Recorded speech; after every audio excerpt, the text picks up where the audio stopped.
ప్రత్యేకంగా ఆకర్షించినటువంటి వార్త కవిత liquor scam. ఇప్పటికే ఢిల్లీ లిక్కర్ స్కామ్లో జైలుకు వెళ్ళి బయటికి వచ్చి బెయిల్ మీద ఉన్నటువంటి కవిత గారు ఇప్పుడు మళ్ళా కేరళలో జరిగినటువంటి లిక్కర్ స్కామ్లో కూడా కవిత హస్తం ఉంది అనేటువంటిది అక్కడ ఉన్నటువంటి ప్రతిపక్ష కాంగ్రెస్ నాయకుడు సతీశన్ చేసినటువంటి ఆరోపణ. కేరళలో పినరయి విజయన్ ఏకపక్షంగా కవితకు లబ్ధి చేకూర్చే విధంగా చేశారని ఆయన ఆరోపణ చేశారు. ఢిల్లీ మాదిరిగా కేరళలోనూ లిక్కర్ స్కామ్ జరిగిందని, దీని వెనుక తెలంగాణ మాజీ సీఎం కేసీఆర్ కుమార్తె ఎమ్మెల్సీ కల్వకుంట్ల కవిత కీలక పాత్ర పోషించారని అసెంబ్లీలో విపక్ష కాంగ్రెస్ నేత వీడి సతీశన్ ఆరోపించారు. ఆయన మలప్పురంలోని ఎడవన్నలో ఏర్పాటు చేసిన విలేకరు 2023లో కుంభకోణం జరిగిందని, అప్పట్లో పాలక్కాడ్లో ఎలపల్లి పంచాయతీలో Oasis commercial private limited company పేరిట భూములు కొనుగోలు చేశారు. అనుయంగా ఆ తర్వాత మద్యం విధానంలో సవరణలు చేసి ఆ కంపెనీకి మద్యం తయారీ లైసెన్స్ ఇచ్చారు. ఈ విషయంలో ముఖ్యమంత్రి పినరయి విజయన్, ఎక్సైజ్ మంత్రి ఎంబీ రాజేష్ ఏ శాఖను సంప్రదించకుండా ఏకపక్షంగా అనుమతులు ఇచ్చారు. ఈ వ్యవహారాన్ని నడిపింది కల్వకుంట్ల కవిత. ఆమె కేరళకు వచ్చి ప్రభుత్వ పెద్దలతో మంత్రాలు జరిపారు అని ఆయన వివరించారు. తమ ఆరోపణలకు కేబినెట్ నోటే ఆధారమని చెప్పారు. తాము వీడియోకు విడుదల చేసిన కేబినెట్ నోటు నకిలీదని మంత్రి ఖండించలేదని గుర్తు చేశారు. ఇది తెలంగాణ అయిపోయింది, ఆంధ్ర అయిపోయింది, ఢిల్లీ అయిపోయింది, ఇంకెక్కడికో వెళ్ళి ఆఖరికి కేరళలో కూడా లిక్కర్ స్కామ్లో ఇరుక్కున్నారని అక్కడ ప్రతిపక్ష నాయకులు ఆరోపిస్తున్నారు. సవరించి ఆ తర్వాత దుకాణాల కేటాయింపుల విషయాలు కూడా ఎవరికీ తెలియదని ప్రతిపక్షాలు మండిపడుతున్న విషయాన్ని ప్రస్తావించారు. ఓయాసిస్ కంపెనీకి లైసెన్స్ వచ్చిన విషయం పాలకుల్లోని డిస్టిలరీకి కూడా తెలియదని 2023 పాలసీని ఆమోదించిన వెంటనే ఓయాసిస్ కంపెనీకి ఇచ్చారు. ఈ వ్యవహారంలో కవిత పాత్ర ఆమె కేరళలో ఎక్కడ బస చేశారో అనే వివరాలు పరిశోధించాల్సి ఉందన్నారు. మధ్యప్రదేశ్, పంజాబ్ కేంద్రాలుగా ఓయాసిస్ కంపెనీ కార్యకలాపాలను నిర్వహిస్తున్నట్లు తెలిపారు. పంజాబ్లోని భూగర్భ జలాలను కలుషితం చేస్తుందని ఆ కంపెనీపై కేసులున్నాయి. తాను చేస్తున్న ఆరోపణలు కంపెనీ నుంచి ప్రతిస్పందన లేదని మంత్రి రాజేష్ కంపెనీ ప్రతినిధిగా మాదిరిగా ప్రకటనలు చేస్తున్నారని మండిపడ్డారు. నేను ఎంపీగా ఉన్నప్పుడు పాలక్కాడ్లో నీటి కొరత కారణంగా ఎన్నో ప్రాజెక్టులను వదులుకోవాల్సి వచ్చింది. కానీ 8 కోట్ల లీటర్ల నీటిని వినియోగించే ఓయాసిస్కి ఎలా అనుమతించారని నిలదీశారు. సతీష్ ఆరోపణ చేసినటువంటి ఎమ్మెల్సీ కవిత తీవ్రంగా ఖండించారు. కాంగ్రెస్ నీచ రాజకీయాలని చెప్పారు. శోధించాలి, సాధించాలి, సిబిఐకి ఇస్తుందా? కేరళలో ఉన్నటువంటిది కమ్యూనిస్టు పార్టీ ప్రభుత్వం. మరి పినరయి విజయన్ గారు ఈ విషయాన్ని సిబిఐకి అప్పచెప్తారా? కేరళకి కవిత వెళ్ళారా లేదా? కవిత ఎప్పుడైనా కేరళకి వెళ్తే దానికి సంబంధించినటువంటి వివరాలు ఏంటి, టూర్ వివరాలు ఏంటి, కేరళకి వెళ్తే ఎవరిని కలిసారో అధికారికంగా 2023లో వెళ్ళారా, 2024, 25 ఆమె ఢిల్లీకి సంబంధించినటువంటి లిక్కర్ కేసులో ఎప్పుడు జైలుకి వెళ్ళారు, ఎప్పుడు బయటికి వచ్చారు?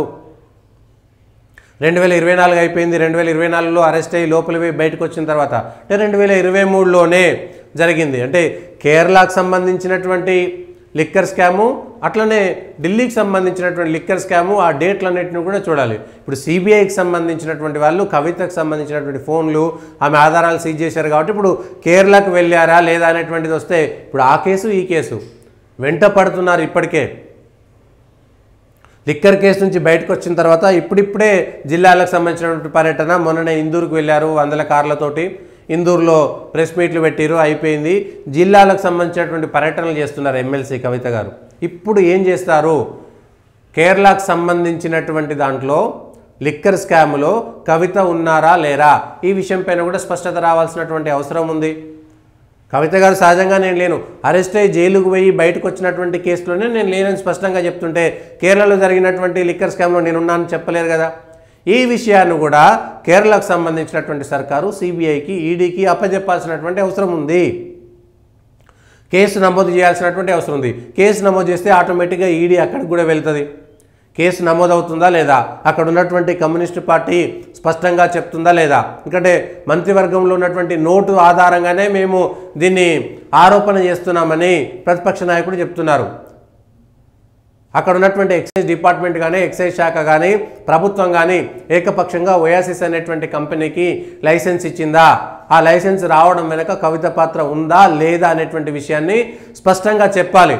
అసలు కవిత కేరళకు వెళ్ళారా లేదా, వెళ్తే వీళ్ళతో మాట్లాడారా లేదా, మాట్లాడితే ఈ విషయాలను కూడా కవిత గారు స్పష్టంగా చెప్పాలి.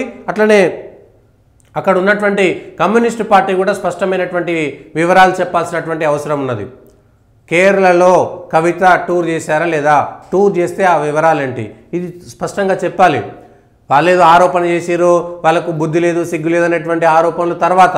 కానీ కవిత గారు స్పష్టంగా చెప్పాల్సింది, మీరు కేరళకు వెళ్ళిరా లేదా 2023లో వెళ్తే ఏ డేట్లలో వెళ్ళారు, అది ఎందుకు వెళ్ళారు, ఎవరిని కలిశారు, హైదరాబాద్కి పినరయి విజయన్ వచ్చాడా, వస్తే కవితను కలిశారా లేదా, హైదరాబాద్కు కేరళ మంత్రి రమేష్ వచ్చారా లేదా, వస్తే ఇక్కడ కవితను కలిశారా లేదా, ఇద్దరు ఫోన్లలో మాట్లాడుకున్నారా లేదా. ఎందుకంటే దేశంలో అనేక రాష్ట్రాల్లో అనేక మంది మంత్రులు ఉంటారు, అనేక మంది ఉంటారు. కానీ ఆ పలానా మంత్రికి మాత్రమే ఫోన్లో మాట్లాడారంటే ఖచ్చితంగా దాంట్లో ఏదో విషయం ఉంటుంది కదా. గతంలో అధికారంలో ఉన్నప్పుడు కూడా అక్కడ ఉన్నటువంటి నాయకుల పెళ్లిళ్ళకి ఇక్కడ ఉన్నటువంటి ముఖ్యమంత్రి కేసీఆర్ కూడా వెళ్ళారు అక్కడికి. లుల్లుకు సంబంధించినదో ఇంకొకరు సంబంధించిందో అక్కడ ఉన్నటువంటి పెళ్లిళ్ళకు వెళ్ళారు. ప్రత్యేక విమానం వేసుకొని కేరళకు వెళ్ళినటువంటి సందర్భాలు కూడా ఉన్నాయి. సో ఎక్కడో తిరుగుతున్నది. నిన్నటిదాకా జైలుకు వెళ్ళొచ్చి అక్కడ నుంచి బెయిల్లో వచ్చి ఇప్పుడిప్పుడే కొద్దిగా గాడినబడి ప్రజల్లోకి వెళ్తున్నటువంటి కవిత గారి మీద ఒక పెద్ద పిడుగు. అయితే ఇవి ఆరోపణలా నిజాలా ఏంటి అనేటువంటిది విచారణలో తేలాలి.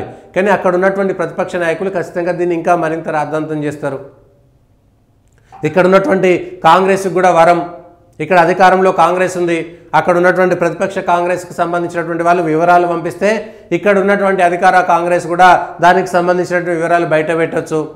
2023లో కవిత కేరళకు వెళ్ళారా లేదా అనేటువంటిది ఇక్కడ ఉన్నటువంటి అధికార పక్షం కూడా బయట పెట్టవచ్చు. ఆమె టూర్ వివరాలు కూడా బయట పెట్టవచ్చు. ఇప్పుడు ఆమె గతంలో ఫేస్బుక్లోనో ట్విట్టర్లోనో లేకపోతే ఇతర సామాజిక మాధ్యమాల్లో కేరళ టూర్కు వెళ్ళినటువంటి వివరాలు ఏమైనా ఉంటే బయటపడతాయి, అవన్నీ కూడా బయటకు వస్తాయి. కేరళకు సంబంధించినటువంటి ఎక్సైజ్ శాఖ మంత్రి కానీ లేకపోతే అక్కడ ఉన్నటువంటి ముఖ్యమంత్రి కానీ హైదరాబాద్కు వస్తే ఆ వివరాలు కూడా బయటపడాల్సినటువంటి అవసరం ఉంది. ఫోన్లలో మాట్లాడుకున్నారా, అధికారులు మాట్లాడుకున్నారా. ఇప్పుడు కవితకు సంబంధించినటువంటి అంశమే పెద్దది, కవితకు సంబంధించినటువంటి అంశమే పెద్దది. తిరిగి ఇప్పటికీ ఎందుకంటే పాపం కేటీఆర్ ఫార్ములా కేసులో జైలుకు వెళ్తారేమో, వెళ్తే ఆ స్థానాన్ని కవిత భర్తీ చేస్తారనేటువంటి చర్చ కూడా టీఆర్ఎస్ పార్టీలో ఉన్నది. ప్రతిపక్షంలోకి వెళ్ళిపోయిన తర్వాత చాలా కష్టాలు పడుతుంది బీఆర్ఎస్ పార్టీ.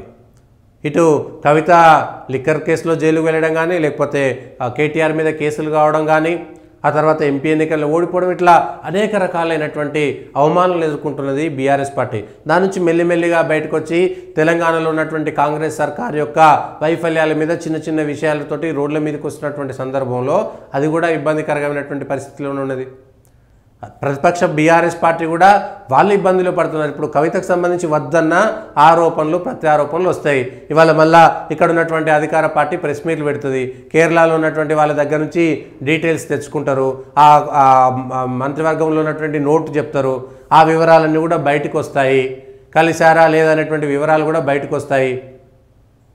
ఇప్పుడు స్పష్టంగా 2023లో కవిత గారు కేరళకు వెళ్ళారా లేదా, వెళ్తే పోనీ దైవ దర్శనానికి వెళ్ళారా లేకపోతే ఎవరైనా మిత్రుల దగ్గరికి వెళ్ళారా, అక్కడ ఉన్నటువంటి ఎక్సైజ్ మంత్రిని పినరయి విజయన్ను లేదంటే మిగిలినటువంటి అధికారులను వాళ్ళ మధ్యవర్తులు ఏమైనా కలిశారా లేదా, ఈ విషయాలను స్పష్టంగా చెప్పారు. మీరు కలిస్తే కలిసిర్రు, కలవకపోతే కలవలేదు అనేటువంటి విషయాన్ని చెప్పండి.